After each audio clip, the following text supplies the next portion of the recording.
Hey everybody, I'm Modsix and welcome back to another Call of Duty mobile video. In this video, we're talking game settings. We're going to cover everything about your controls, your heads-up display, button opacity. We're going to go over your basic settings, your audio and graphics, and your game sensitivity. Everyone thinks that game sensitivity, if you get it just right, that'll immediately make you a pro at Call of Duty Mobile. Well, sensitivity is important to maximize the benefits for your gameplay style, so we're going to get into it and find out the best way to figure out what's right for you. Let's check it out.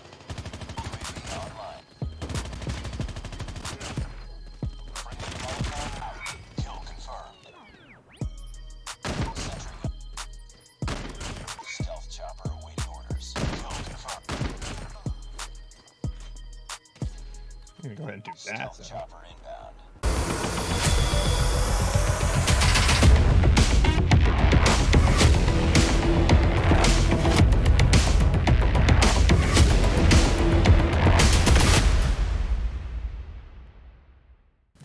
Now getting into the game settings. As we go in here, we go right into controls and multiplayer mode, and I always pick advanced mode. Far more options, much better option for you to pick something that is going to work exactly right for your game style.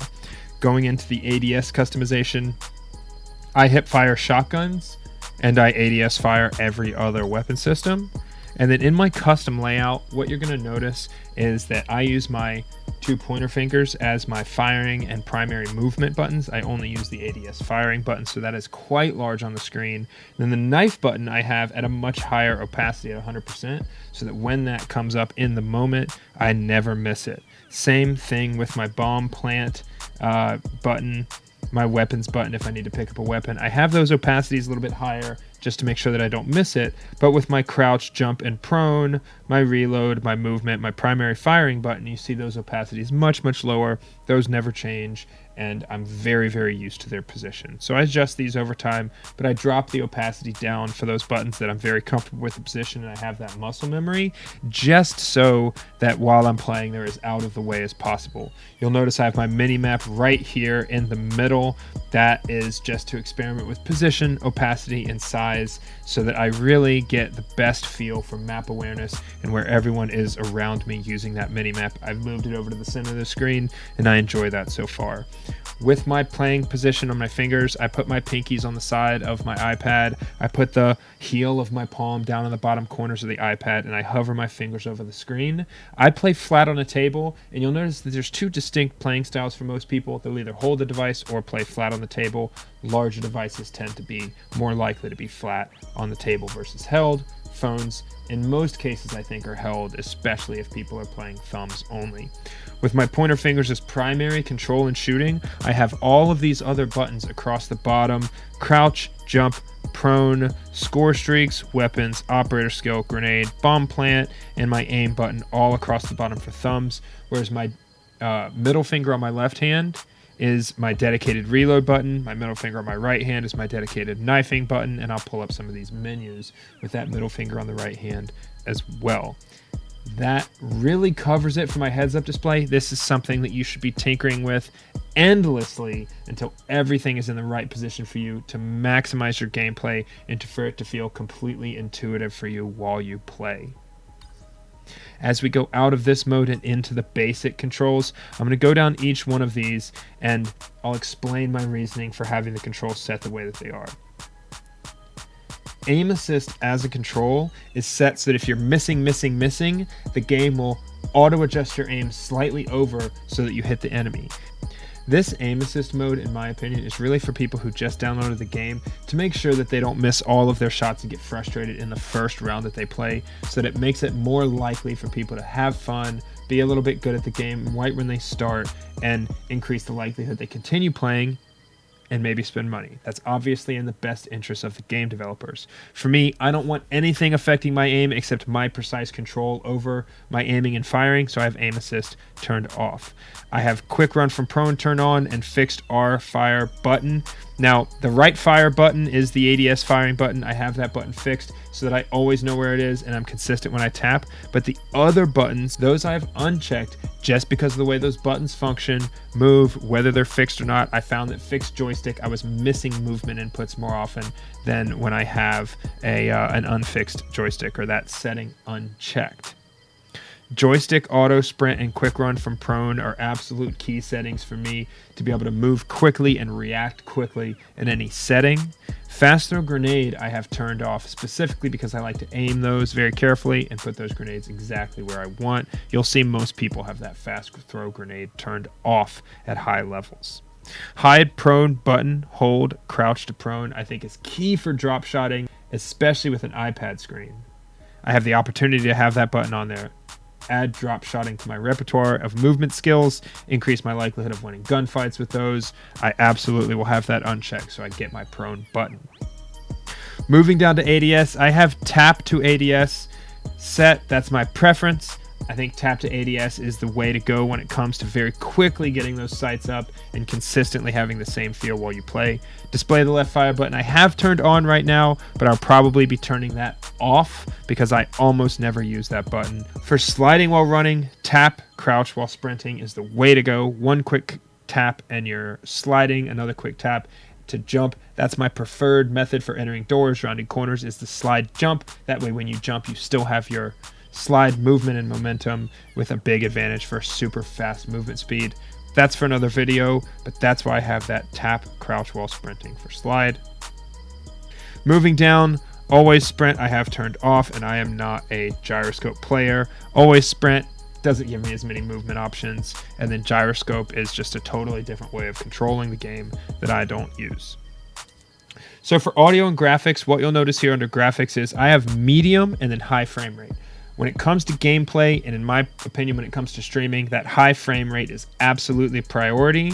And then when it comes to graphics quality, it's preference based on what you see and what your device is capable of. I'm playing with a couple-year-old iPad Pro 10.5 inch. I believe I'm capable, fine, of high graphics and high frame rate. But for me, what I've found is that medium graphics gets it done. Depth of field turned off, real-time shadows turned on is what I'm experimenting with, but for me I feel like I can distinguish enemies from the background pretty well with all of those settings that way. And then BR mode graphic style is under realistic with an auto adjust on the screen.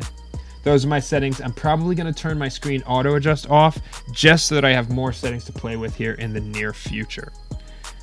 Audio, you'll notice I have music volume turned off. That's just for this video. I actually like the in-game music, and given that I stream so often, that music is not going to get my stream volume turned off and banned, whereas regular music that I don't have the licensing for will. I keep my music volume on normally, but for this video it's turned off. You see the rest of my volume. Pure and simple user preference. Now, sensitivity. Sensitivity is the section where people think if they get it just right, they'll be a pro at Call of Duty Mobile. And maybe that's the case, but in most people's situation, that is not the case. And what you need to do is tinker with these settings all the time, adjust them until they're just right for how you feel supports your gameplay style. So starting at the top, the most important thing on the sensitivity menu is turning fixed speed on, turning the distance and speed acceleration off. Those settings change, they accelerate as you scroll across the screen, as you swipe across the screen to rotate your point of view. Distance and speed acceleration will change the rate at which you rotate the longer you swipe. And so it is not a consistent rotation, but you can do a 720 much easier with speed and distance acceleration. With fixed speed, you get consistent swiping speed no matter how long, how quick the swipe is. If you swipe quickly, it's a quick fixed speed, consistent. If you swipe slowly, it's a slow fixed speed, consistent fixed speed with your swiping and rotating.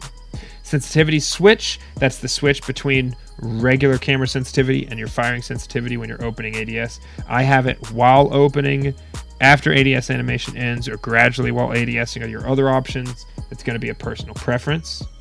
Sensitivity presets are custom, and then you see on my sensitivity that I have some pretty clean numbers here. My method for deciding on my sensitivity was looking up a bunch of pros who stream and who have YouTube videos on these where they share their settings. I kind of took an average of everything I found out there among reputable sources, and then I tinkered with it and played with it until I got to a point where I feel pretty comfortable.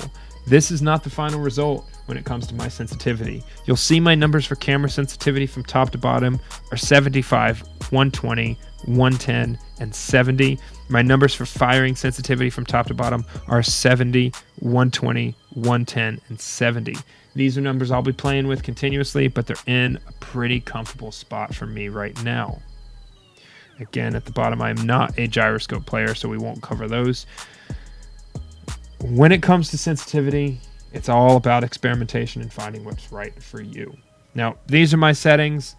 Let me know if any of these settings kind of help your gameplay or help you sort out your gameplay to get more consistency. Now, when it comes to your game settings, that's the word to focus on. It's consistency. The game settings will not make you great at Call of Duty Mobile, but they will give you a base level foundation so that you have consistent gameplay the entire time you play, which will make... Now, consistency is the word to focus on when it comes to your game settings and your sensitivity. Game settings and your sensitivity settings will not make you a pro Call of Duty Mobile player, but what they will do is set a foundation of consistent gameplay so that your practice in the game is more productive. What you want is the same feel every time you get into the game, and you want that feel in the game and the way you move throughout the game, engage in gunfights, shoot, and control your character to feel like it supports your gameplay and to feel the same every time. That'll make your progression and your practice productive, and over time, that'll support you becoming a better Call of Duty Mobile player. Alright guys, that about does it for game settings. Continue to experiment with those sensitivity settings, get that practice in, try and get after specific skills and tasks in the game. Work on your movement, work on your map awareness, work on your gunfights like we went over in the last video. If you liked what you saw here, like the video, subscribe to the channel, check me out at Modsix Gaming on Instagram, and then I'm streaming at least 4 days a week with subscriber games, follower games every Saturdays from 11 a.m. to 1 p.m. at twitch.tv/Modsix. Thanks for watching the video. Modsix out.